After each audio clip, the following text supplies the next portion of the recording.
สวัสดีค่ะทุกคนหม่อมมี่แอนด์มิลลี่ในวันนี้เราจะมาเย็บผ้าคาดผมฟูฟุ้งฟิ้งกันแบบนี้นะคะภาษาอังกฤษเขาเรียกว่า scrunchie headband นั่นเองก็คือผ้าคาดผมที่เหมือนกับโดนัทรัดผม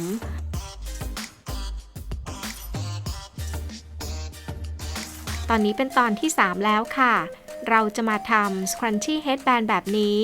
ก็เป็นแบบที่คาดผมที่กำลังเป็นที่นิยมสำหรับสาวๆในตอนนี้อยู่เลยทีเดียวละค่ะก่อนจะไปชมคลิปวิดีโอฝากเพื่อนๆกดติดตามและกดกระดิ่งแจ้งเตือนไว้นะคะจะได้ไม่พลาดชมคลิปใหม่ๆของช่องมอมมี่แอนด์มิลลี่ก่อนอื่นเรามาดูอุปกรณ์กันก่อนค่ะว่าจะต้องใช้อะไรกันบ้างอย่างแรกก็คือผ้าลายสวยๆที่เพื่อนๆชื่นชอบที่คาดผมขนาด 2.5 เซนติเมตรเทปผ้าสีดำและปืนกาวอุปกรณ์พร้อมแล้วเราก็มาเริ่มลงมือทำกันเลยค่ะ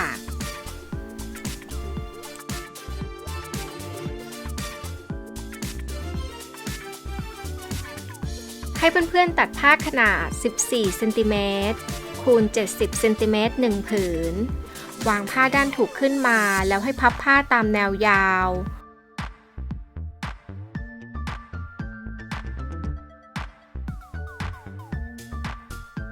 วัดจากปลายผ้าเข้ามา 10 เซนติเมตรมาร์กจุดที่ 1 และ 2 ไว้บนผ้าหาจุดกึ่งกลางผ้าแล้วมาร์กจุดที่ 3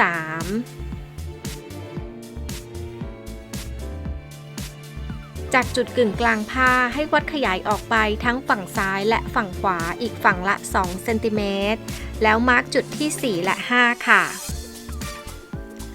ลากจุดเชื่อมต่อจากจุดที่ 4 มาจุดที่ 2 และจุดที่ 5 มาจุดที่ 1 สำหรับขนาดของผ้านั้นเพื่อนๆสามารถปรับให้เล็กใหญ่ได้ตามใจชอบเลยนะคะหม่อมลองทำดูแล้วหลายๆแบบหลายๆขนาดนี้เป็นขนาดที่กำลังพอดีและชอบมากที่สุดค่ะเลยอยากจะแนะนำให้เพื่อนๆลองทำกันไซส์นี้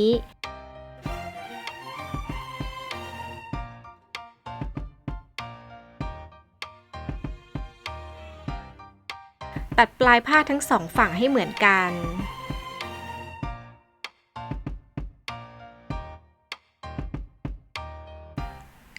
ก่อนเย็บให้พับปลายผ้าทั้งสองฝั่งเข้ามาที่1 เซนติเมตร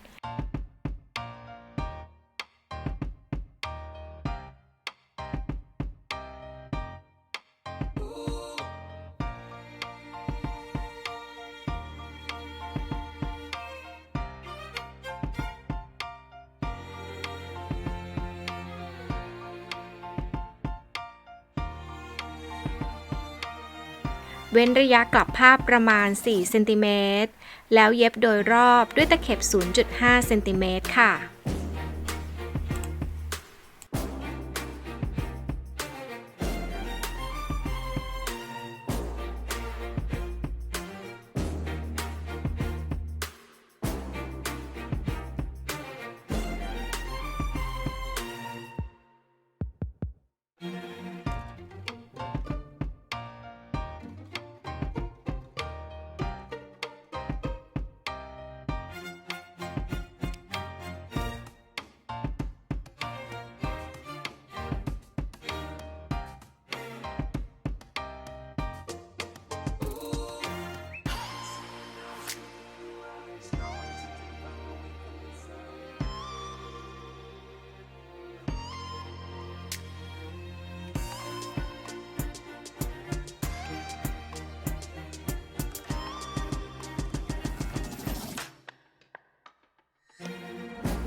กลับผ้าออกมา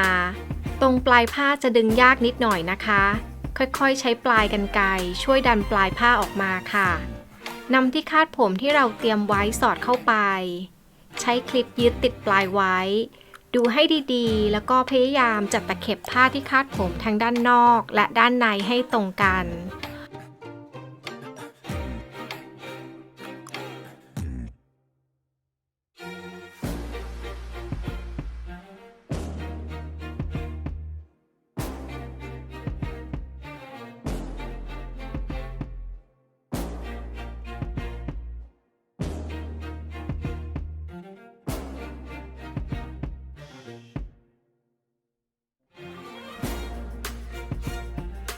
ต่อมาเราจะใช้กาวร้อนทาบริเวณปลายที่คาดผมประมาณ 6-7 เซนติเมตรค่ะเพื่อยึดติดผ้ากับที่คาดผมให้แน่นและผ้าไม่เลื่อนในขั้นตอนนี้จริงๆแล้วไม่ต้องทากาวจนทั่วก็ได้นะคะ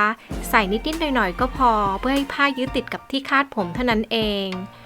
ค่อยๆประคองดึงปลายผ้าลงมาแล้วก่อนที่จะกดผ้าลงที่คาดผมให้เช็คตะเข็บอีกครั้งนะคะว่าตรงกันหรือเปล่าเวลาดึงผ้าลงก็ค่อยๆประคองดึงผ้าลงมาช้าๆนะคะระวังกาวร้อนโดนมือด้วยใช้มือขวาจับตรงกลางที่คาดผมแล้วใช้มือซ้ายค่อยๆประคองดึงปลายผ้าลงมาเพื่อนๆคนไหนไม่มีเทปผ้าก็ให้ดึงปลายผ้าเหลื่อมออกมาหน่อยเพื่อที่เราจะได้เย็บซ่อนได้ปิดงานตอนจบค่ะขั้นตอนต่อมาก็เย็บปิดช่องกลับผ้าที่เราเว้นไว้เมื่อสักครู่นี้ค่ะโดยใช้ตะเข็บซ่อนได้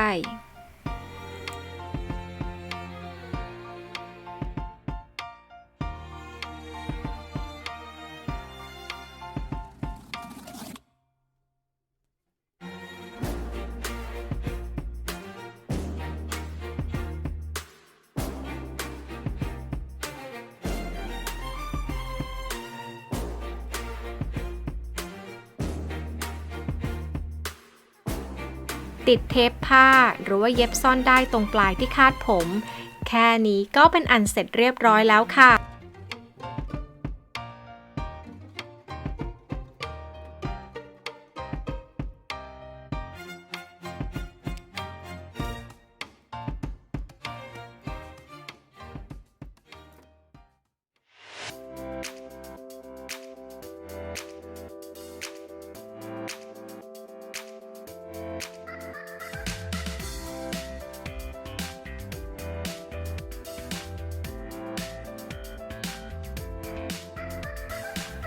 เป็นยังไงล่ะคะไม่ยากเลยใช่ไหมเอ่ยลองทำกันดูนะคะหม่อมว่ามันน่ารักดีชื่นชอบคลิปวิดีโอนี้ให้กำลังใจหม่อมในการทำคลิปวิดีโอต่อๆไปด้วยการกดไลค์กดแชร์ให้หน่อยนะคะก่อนหน้านี้หม่อมได้แชร์วิธีการทำผ้าคาดผมจากผ้ายืดไว้2ตอนยังไงเพื่อนๆลองย้อนหลังกลับไปชมกันได้นะคะแล้วก็เร็วๆนี้กับการทำผ้าคาดผมอีก2แบบก็อย่าลืมกดติดตามแล้วก็กดกระดิ่งแจ้งเตือนเพื่อที่จะไม่พลาดชมคลิปใหม่ๆของช่องหม่อมมี่แอนด์เมลี่ขอบคุณที่ติดตามรับชมจนจบสวัสดีค่ะ